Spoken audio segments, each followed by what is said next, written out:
My phone slipped in my sweaty hand and I almost dropped it into the sink. It was past midnight. The whole house was quiet, but my wife's voice on the phone was loud, cracked, and shaking. "Please, come get him. He's in trouble. He has nowhere to go and he's saying your name. What did you do?"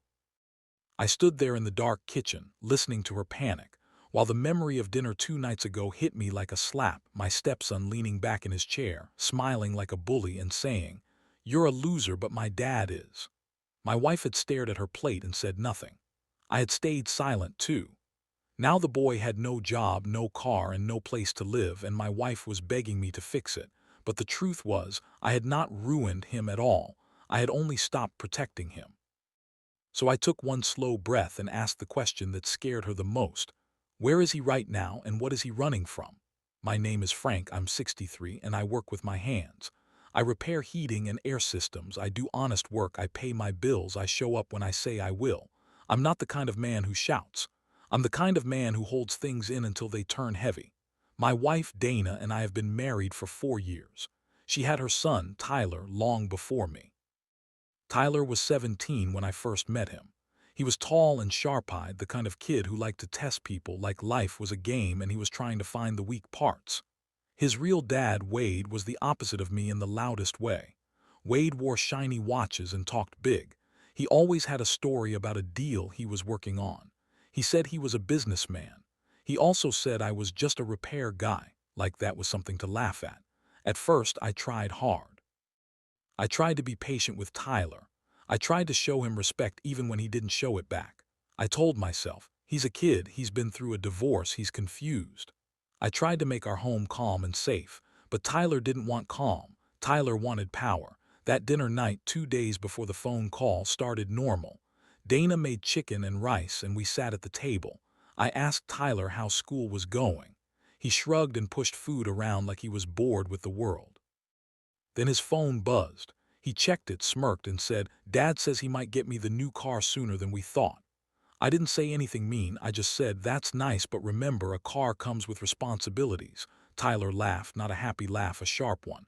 "You wouldn't know," he said. Dana glanced up for a second, then looked down again. Tyler's eyes landed on me like he was aiming. "You know what?" he said. "I've been thinking." I kept my voice steady. "About what?" He leaned forward and spoke loudly like he wanted Dana to hear every word. "You're a loser, but my dad is." The room felt smaller. The air felt thick. I could hear the clock ticking like it was counting my heartbeat. Dana's fork paused midair. She didn't speak. She didn't tell him to stop. She didn't say, "That's rude." She just sat there like she wasn't sure what side she was on. I looked at Tyler and saw something I had been trying not to see for a long time. It wasn't just teenage attitude. It was cruelty, it was practice, like he enjoyed hurting people. My mouth opened a little, ready to speak, but then I felt that old habit in my chest, the habit of swallowing words to keep the peace. I stayed silent. Tyler smiled like he won a point. After dinner, Dana washed the dishes. Tyler went to his room with his phone and music. I took the trash out and stood outside in the cold, staring at the dark street. I thought about every time Tyler had lied and Dana had covered for him. Every time something went missing and Dana said, "It's probably just misplaced." Every time Tyler's teachers called and Dana said, "He's just stressed."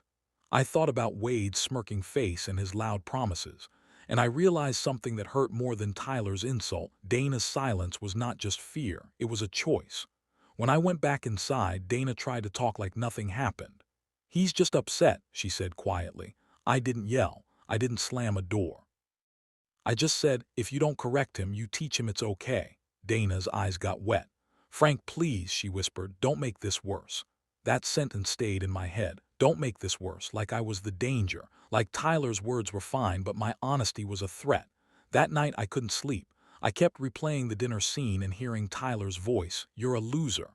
So the next morning, I did something I had never done before. I stopped smoothing things over.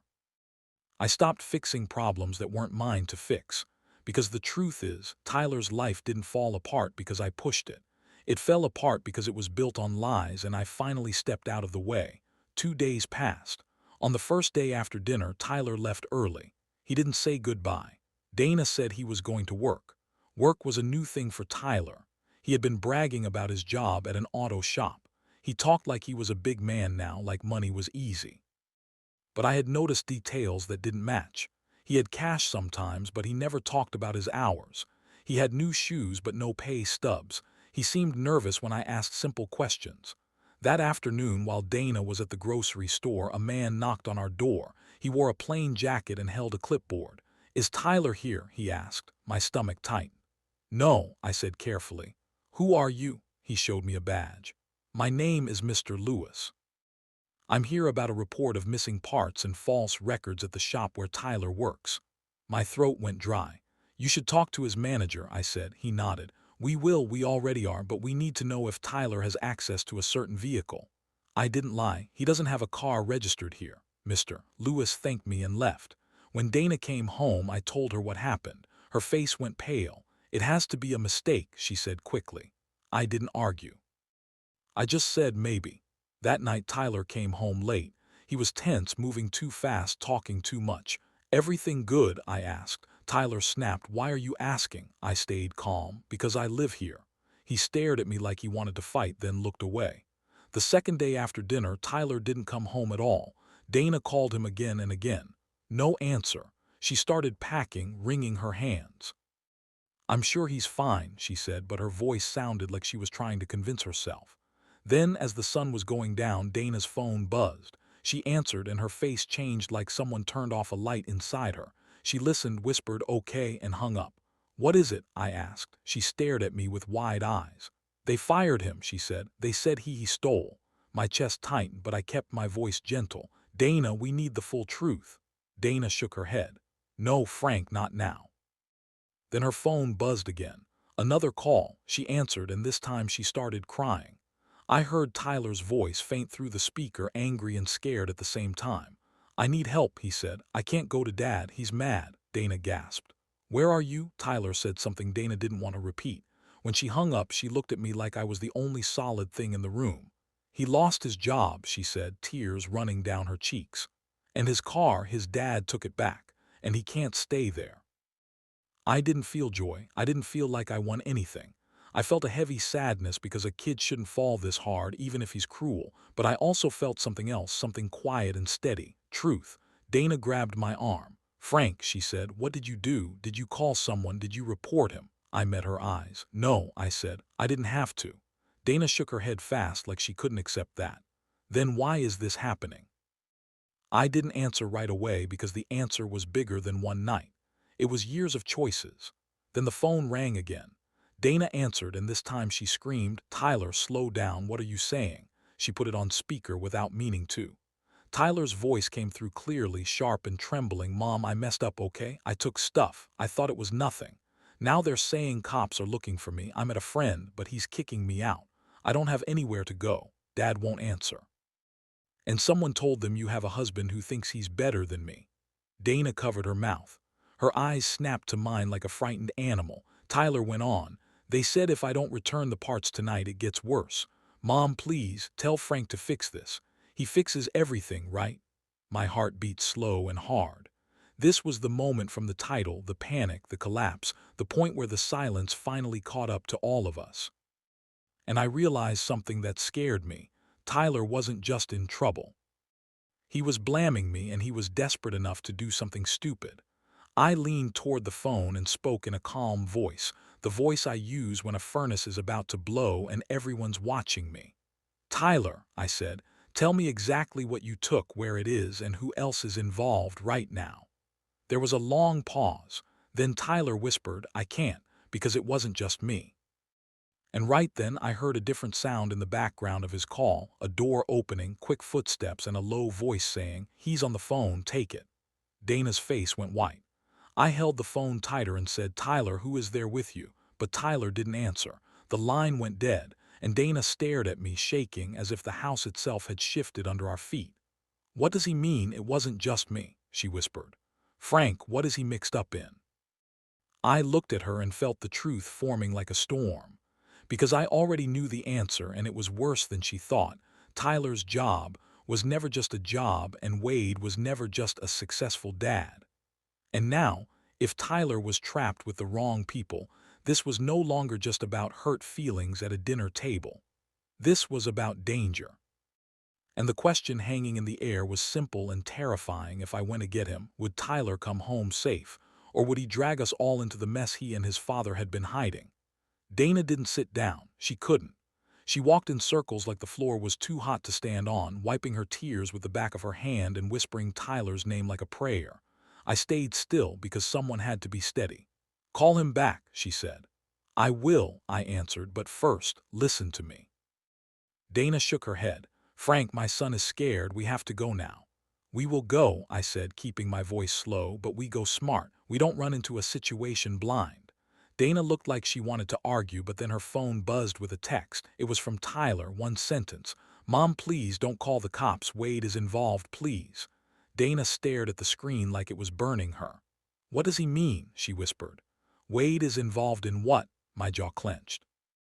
I didn't want to be right, but I had been noticing things for a long time. Wade's fancy talk never matched his life. He bragged about money, but he was always chasing the next deal. He had a habit of turning other people into tools, then blaming them when things went wrong. He used charm like a mask, and Tyler, hungry for approval, had learned to copy him. I said, "Dana, I need you to tell me something, and you need to tell me the truth." Dana's eyes flicked away. "Dana," I said again, firmer. She swallowed. "Okay. Has Wade ever asked Tyler to do things that sounded wrong?" I asked. Dana's lips trembled. "He's his father," she said, like that was supposed to explain it. "That's not an answer," I said. Dana's shoulders sagged like she was finally tired of holding up lies. "Wade used to tell him," she said slowly, "that rules are for people who don't know how to win." My stomach turned. "And Tyler believed him," Dana continued. Tyler always wanted Wade to be proud. Wade would say, "Be smart, don't be soft." He'd call him my little hustler. I nodded once because it fit too well. Dana's voice cracked. "But he's still a kid, Frank." "Yes," I said gently, "and that's why we have to stop this now before it gets worse." I called Tyler back, straight to voicemail. I called again. Nothing. Dana's hands shook. "What do we do?" I took out my own phone and did something I had been avoiding for years. I searched Wade's name. I wasn't looking for gossip. I was looking for patterns, and I found them. Old posts about business opportunities. Comments from people saying they never got paid. A message from a local group warning about a man who sold car parts and vanished when payment was due. It wasn't proof in court, but it was enough to make my skin go cold. Dana stared at my screen. That's Wade," I nodded.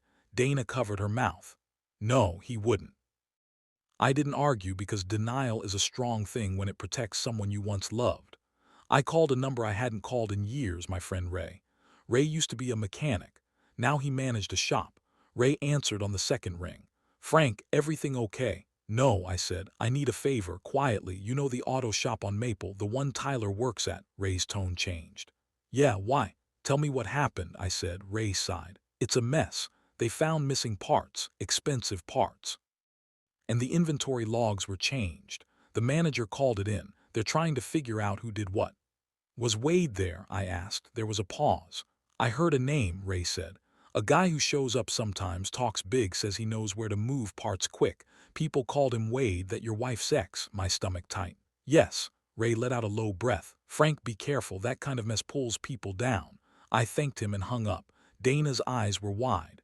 "So Wade used Tyler," I said. "Or Tyler wanted to impress Wade. Either way, Tyler got pulled into something dangerous." Dana grabbed her car keys. "We have to go to his friend's house."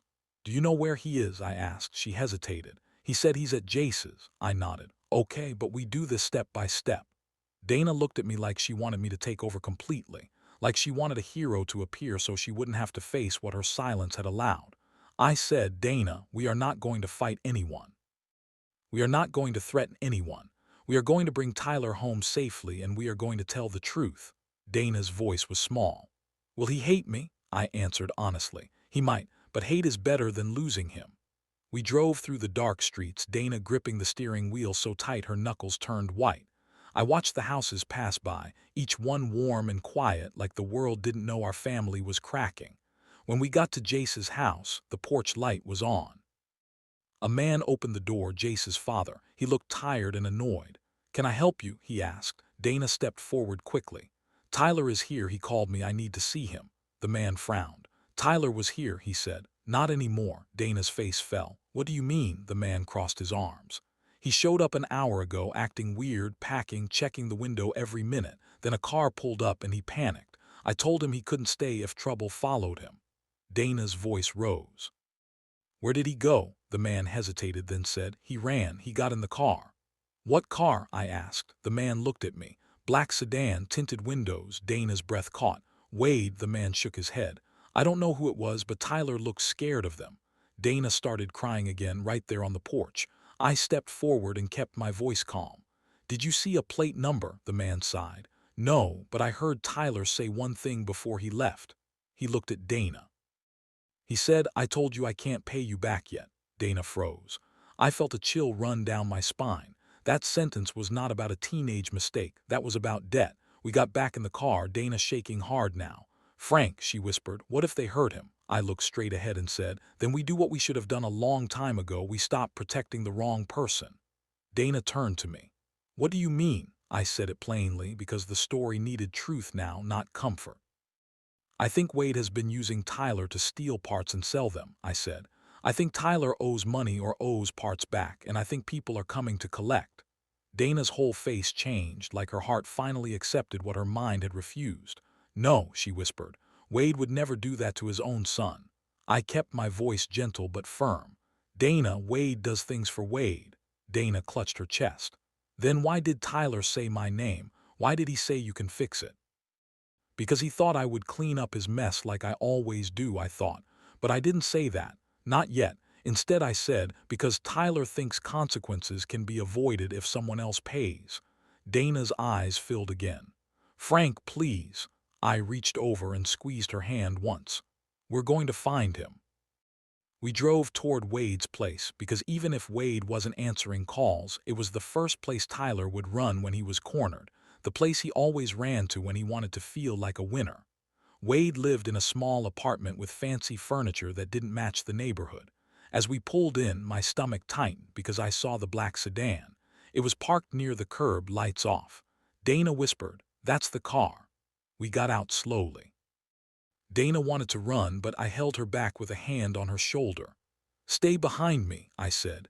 Dana nodded, eyes wide. We walked toward Wade's door. Knocked once. No answer. I knocked again, louder. Still nothing.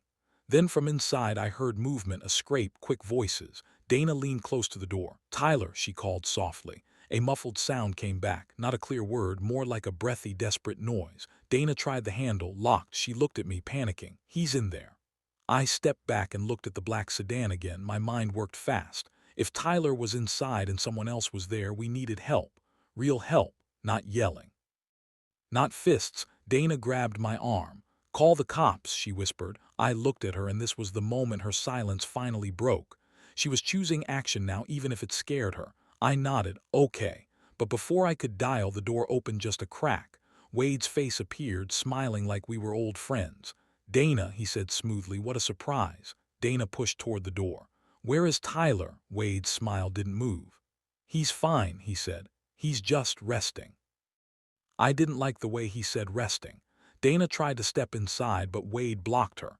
"Dana," Wade said softly, "you don't want to make a scene." Dana's voice shook. "Let me see my son." Wade's eyes flicked to me and his smile turned mean. "And you brought the loser." Dana flinched, like the insult hit her too, finally. I stepped forward and kept my voice even. "Wade, move, let her see him." Wade chuckled. "Or what?" I didn't threaten him. I didn't raise my fists. I just lifted my phone so he could see the screen. "I'm dialing," I said, "and I'm not hanging up." Wade's eyes narrowed. From behind him I heard a small sound again, a thump like someone bumped into a wall. Dana's eyes filled with terror. "Tyler," she breathed. Wade's smile slipped for a second. Then he leaned closer and spoke in a low voice meant only for us. "Frank," he said, "you stay out of this. Tyler owes, and if you meddle, you'll owe too." Dana gasped. I stared at Wade and realized the truth had finally stepped out into the open. This wasn't just family drama. This was a trap. And the next move mattered because if I called for help, Tyler could be punished by the people Wade had brought around him. But if I stayed silent again, Tyler could disappear. I looked at Dana and I saw her fear and I saw her guilt and I saw her love all tangled together. Then Wade's phone buzzed. He glanced at it and his face changed. He looked past us, out toward the parking lot, and whispered, "They're here." Dana spun around. Headlights flashed across the lot, bright and fast, and the black sedan's engine started like it was waking up. And behind Wade, inside the apartment, I finally heard Tyler's voice, clearer now, shaking and urgent. "Mom, don't let them take me." Dana froze like her feet were glued to the ground. I couldn't, not this time. I stepped closer to the doorway, held my phone higher, and said loudly, "Wade, I'm calling for help right now. If Tyler is inside and he's not safe, this becomes serious." Wade's eyes darted. He wanted control. He always wanted control. "You always have to play hero," he hissed. Dana's voice shook, but it was louder than before. "Wade, move. I'm done being scared of you." Those words surprised both of us. Dana had been quiet for years, but fear can turn into courage when it has nowhere else to go. Wade's jaw tightened. He stepped aside just enough for Dana to rush in. I followed right behind. The apartment smelled like cheap cologne and nervous sweat. The lights were dim. I saw Tyler on the couch, pale, his hands trembling. His eyes locked on Dana like he was a little kid again. "Mom," he whispered, voice breaking. Dana ran to him, grabbed his face gently, and checked him like she was making sure he was real. "You're okay," she whispered, even though she didn't know that. Tyler's eyes flicked to me and something flashed there, shame. He looked away fast. Then the front window lit up again with moving headlights. The black sedan outside rolled forward. Tyler jumped up in panic. "They're here," he said. "They said if I don't pay, they'll take me somewhere." Dana turned to Wade. "Who are they?" Wade lifted his hands like he was innocent. "Relax," he said. "Nobody is taking anyone. Tyler just owes back what he took." I looked at Tyler. "Tell us the truth," I said. Tyler's face twisted. "I didn't want to," he said quickly. "Dad said it was easy. He said the shop wouldn't notice." Dana's lips parted. "The auto shop," Tyler nodded. "Parts, new parts. Dad has a guy who buys them." Wade snapped, "Stop talking." But it was too late. Tyler had started, and once the truth starts coming out, it's hard to push it back in. Tyler swallowed and kept going, voice shaky. "Dad said I could make money and get respect. He said I was smart like him. He said Frank is a nobody. He said if I listened to him, I'd never be a loser." Dana stared at Wade like she was seeing him for the first time. Wade's face turned cold. "Tyler," he warned. Tyler flinched, then burst out, "But it got out of control, okay? The manager noticed missing inventory. Dad told me to change the computer logs. I did it. I got scared." Dana's eyes filled again. "Tyler, why didn't you tell me?" Tyler's voice cracked. "Because you always defend me. You always say I'm fine. I thought you'd just make it go away." Dana pressed her lips together like that truth hurt more than any insult. I stepped closer, calm but firm. "Tyler, whose car were you driving?" Tyler's shoulders dropped. "Dad's," he admitted. "He let me use it so I'd look cool at school, but it wasn't really mine." Dana's breathing turned fast. "And the job?" Tyler shook his head. "Not even a real job like I told you.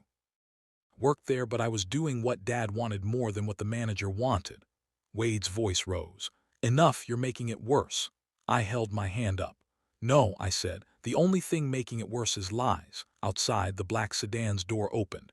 Tyler looked toward the window and went pale. "That's them," he whispered. "Dad, you promised they wouldn't come here." Wade's mouth tightened. "I didn't invite them," he said, but he didn't sound surprised. He sounded annoyed. Dana turned to me, voice trembling. "Frank, what do we do?" This was the moment for a choice. 2 nights ago, I stayed silent at the table. I told myself it was peace. But peace built on silence is fake. It's just fear wearing a mask. I said we do the right thing. We tell the truth and we ask for help. Tyler grabbed Dana's arm.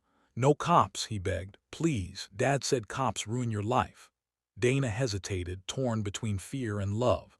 I looked Tyler in the eyes. "Tyler," I said, "you already ruined your life a little by stealing, but you can still save your future by telling the truth now." Tyler shook his head fast.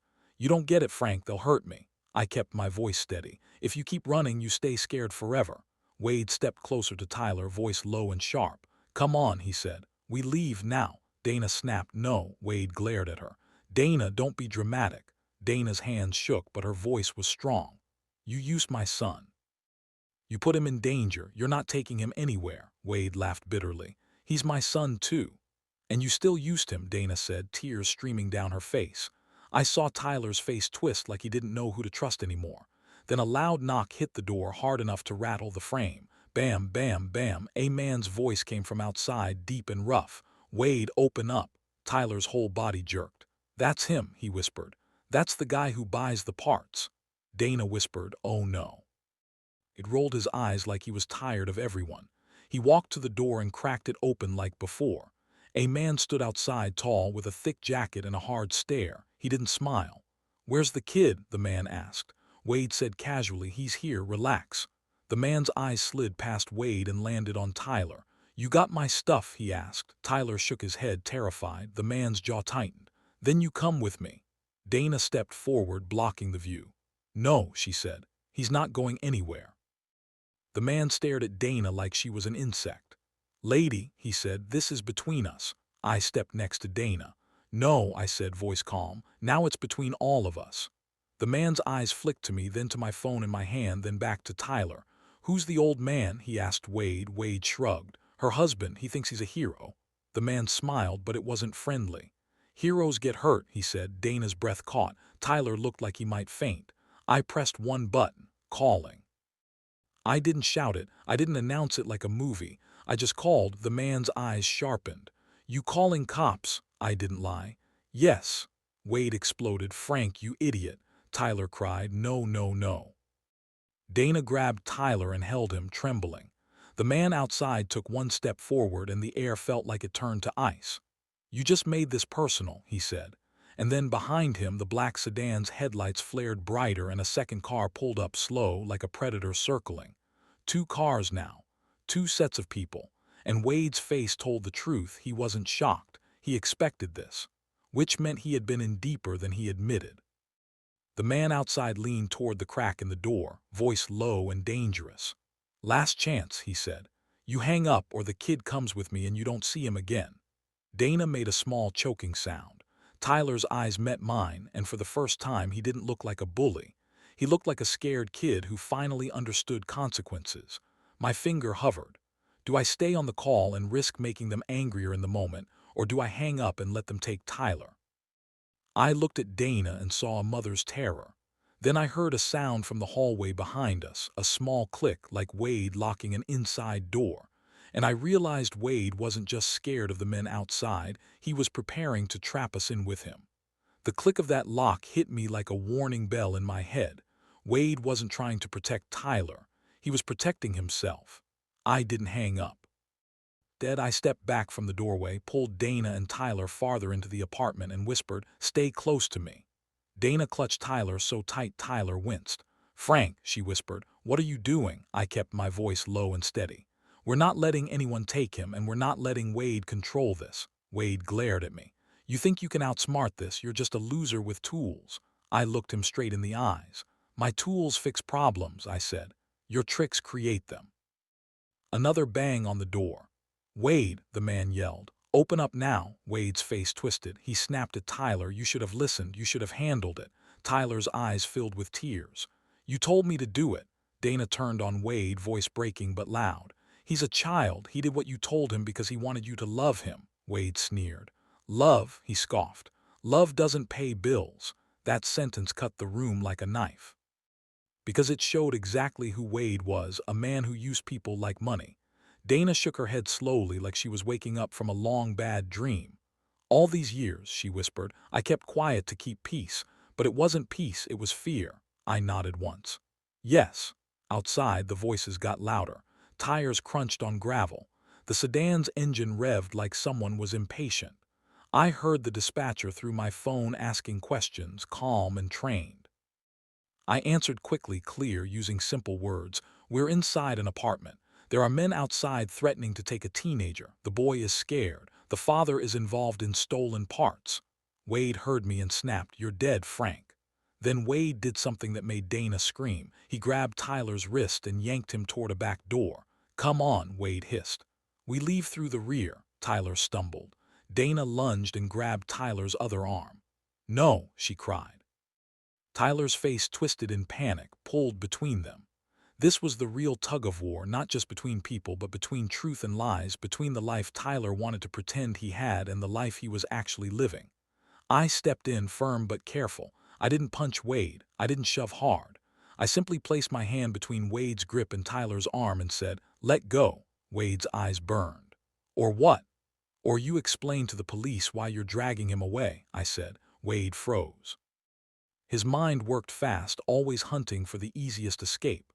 Dana cried, "Wade, stop." Tyler shouted, "Dad, please." For 1 second, Wade's face softened like a human being might appear. Then it hardened again. "Fine," he spat, and he let go. Tyler fell back into Dana's arms, shaking. Wade backed toward the kitchen counter and grabbed his keys. "You all want truth," he said, voice bitter. "Here's truth. I'm not going down for this." He headed for the back door. I moved to block him. "No," I said. "You're not running," Wade laughed. "You can't stop me." Dana screamed, "Frank, police are coming, let him go." But I could not let him go, not this time, because Wade running would leave Tyler holding the whole blame. Tyler would be the one punished because Tyler was the one who touched the parts. Tyler was the one inside the shop. Tyler was the easy target. Wade was the one who planned it. So I spoke clearly, loud enough for Tyler to hear, loud enough for Dana to hear, loud enough for Wade to hear. "Tyler," I said, "you lost your job because the manager caught the missing parts. You lost the car because your dad took it back to protect himself. You lost a place to live because your dad only cares when you're useful. That's the truth, but you can still choose the next right thing." Tyler sobbed. "I don't want to be like him," he whispered.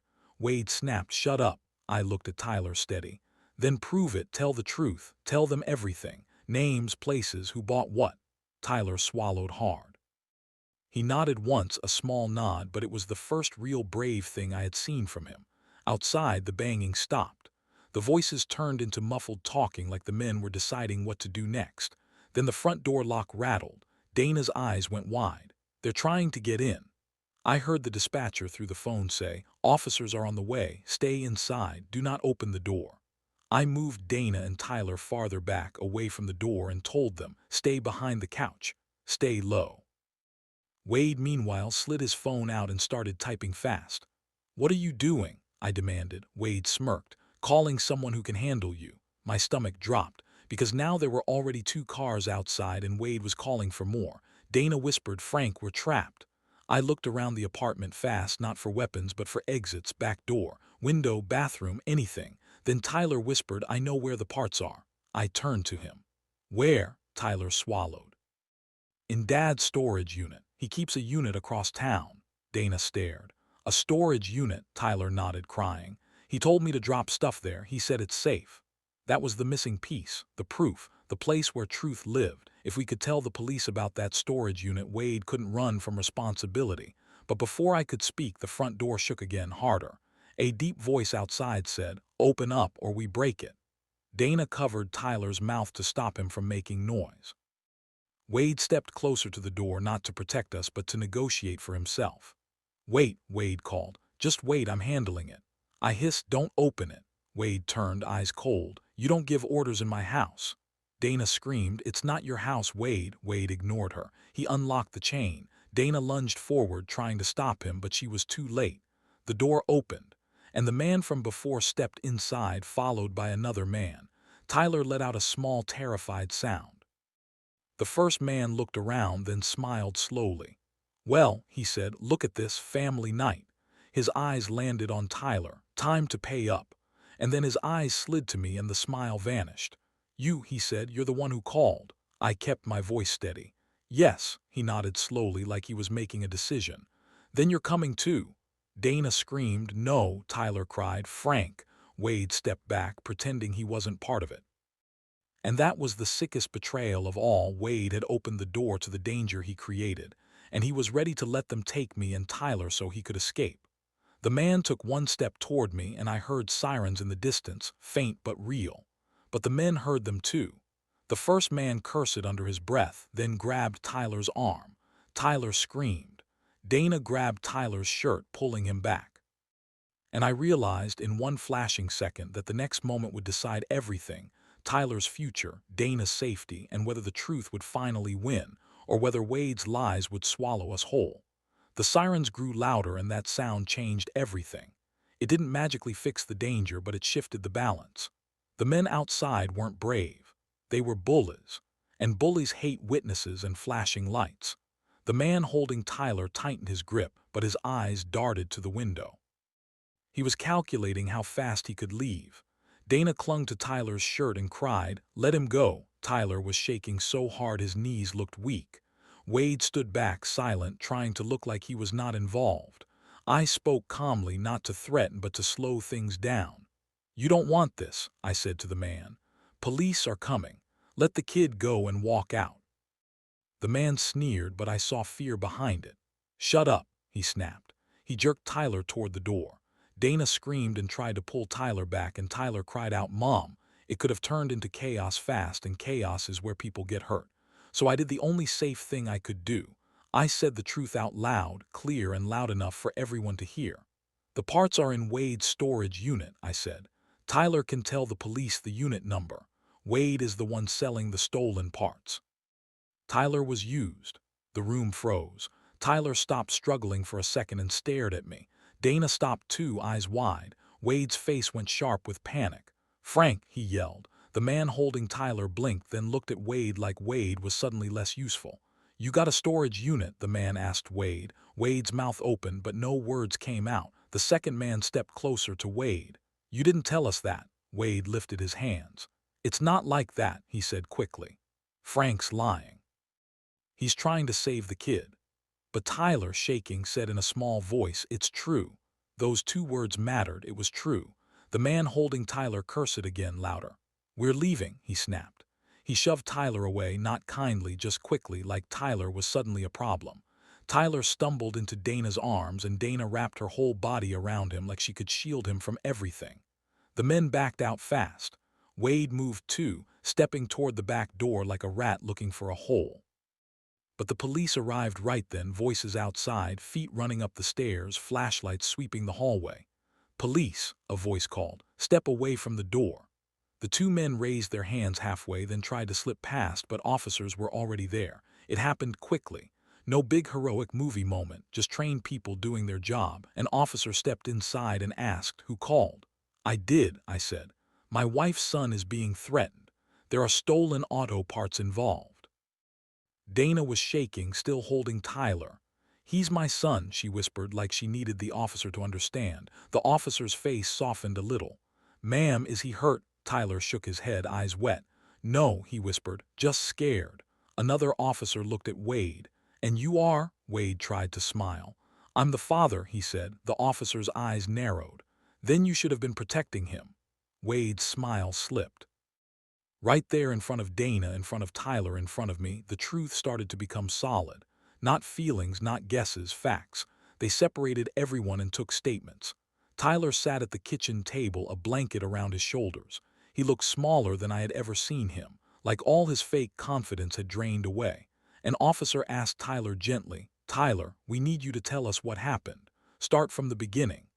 Tyler swallowed hard and looked at Dana. Dana nodded slowly, tears in her eyes, but her face was steady now. She wasn't silent anymore.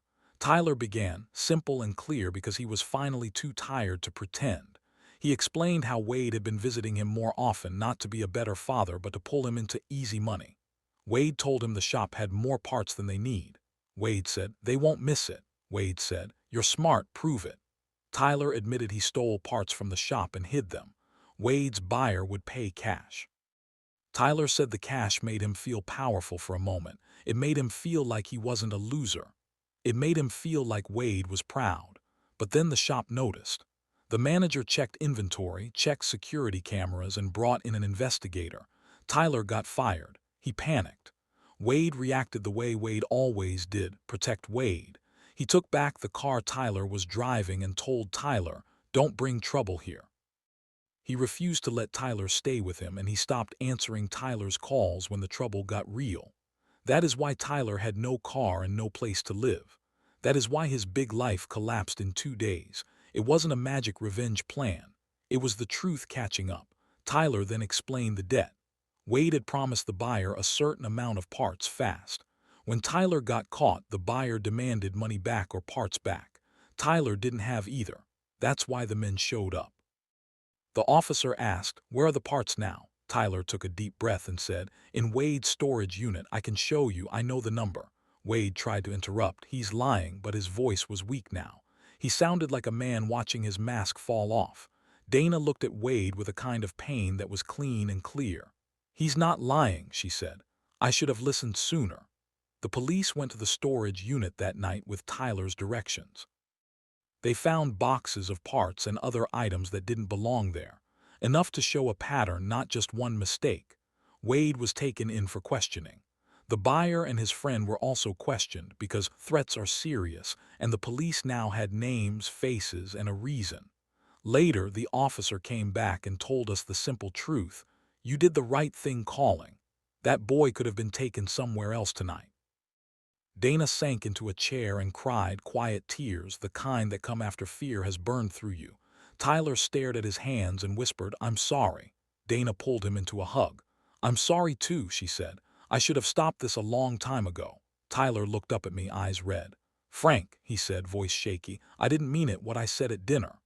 I didn't pretend it didn't hurt. Kids need truth, even 9-year-olds, and Tyler needed it too." "I know you were trying to hurt me," I said calmly. "And you did, but what hurt more was watching your mom stay quiet. That silence told you it was okay." Dana nodded, crying. "He's right," she whispered. Tyler swallowed. "Why didn't you yell at me?" he asked. "Why didn't you fight back?" I answered plainly, because this was the lesson and it had to be clear. "Because yelling doesn't fix hearts," I said. "And revenge, real revenge, isn't about hurting someone back. It's about stopping the lies and letting the truth stand up." Tyler looked confused. "But I lost everything." I nodded. "You lost the fake things," I said. "A fake job, a borrowed car, a pretend life, but you didn't lose your chance to be better." Dana held Tyler's face. "We're going to help you," she said, "but we're not going to hide the truth again." Tyler flinched. "Am I going to jail?" Dana looked at the officer, frightened. The officer answered carefully. "That depends on the shop and the investigation," he said. "But telling the truth early helps. Taking responsibility helps." Tyler nodded slowly, tears falling again. "I'll do it," he whispered. "I'll take responsibility." After the officers left, the house felt strange, like the air had been cleaned, but it still smelled like smoke. Dana sat with me at the table. Her voice was quiet. "Frank," she said, "I was wrong. I stayed silent because I was scared of losing my son. But my silence almost lost him for real." I nodded. "Fear makes people quiet," I said, "but silence teaches the wrong lessons." Dana wiped her cheeks. "And you," she said, "you didn't ruin him." "No," I said, "I stopped covering the cracks. The house fell because it was already broken." Dana looked down. "Will you forgive me?" I took a slow breath. "I can," I said, "but things have to change." Dana nodded quickly. "They will." The next weeks were hard. Tyler had to meet with counselors. He had to face the shop manager and apologize. He had to explain what happened in simple words, no excuses. Dana stood beside him, not to hide him, but to support him while he told the truth. Wade, on the other hand, tried to blame everyone else. He blamed Tyler. He blamed me. He blamed bad luck. But the evidence was real, and people stopped believing his smooth talk. Tyler learned something painful. The dad he had been bragging about was not a hero. He was a user. One evening, after a long day of meetings, Tyler sat on the porch with me. The winter air was cold and his breath looked like little clouds. "Frank," he said, "why did you still come for me that night?" I looked at him. "Because you're part of this family," I said, "and because you're young enough to change, but you have to choose it." Tyler nodded slowly. "I think I wanted to be like Wade," he admitted, "because he looked powerful, but it was fake, it was loud, it was mean." I nodded. "Real strength," I said, "is being honest when it's hard." Tyler swallowed. "And about what I said at dinner," he whispered. "I said you were a loser." I looked at him steady. "Tyler," I said, "a loser is someone who keeps lying even when the truth is right there. A loser is someone who uses people. A loser runs when he should stand up." Tyler's eyes filled again. "Then I don't want to be a loser." I put a hand on his shoulder, gentle and firm. "Then don't be, speak up. Tell the truth, even when you're scared." Tyler nodded, and for the first time his nod looked real. Inside, Dana watched us through the window, and I could see her face, not silent anymore, not hiding, just present. That night changed our family, not because someone won, but because silence finally ended. And the life lesson was simple enough for a child, but strong enough for anyone. When you stay silent while someone is doing wrong, you quietly teach them that wrong is okay. But when you speak up and tell the truth, even if it hurts, you give them a chance to become better. Tyler didn't become perfect overnight, but he became honest. And in the end, honesty gave him something bigger than a car or cash or fake respect. It gave him a real future.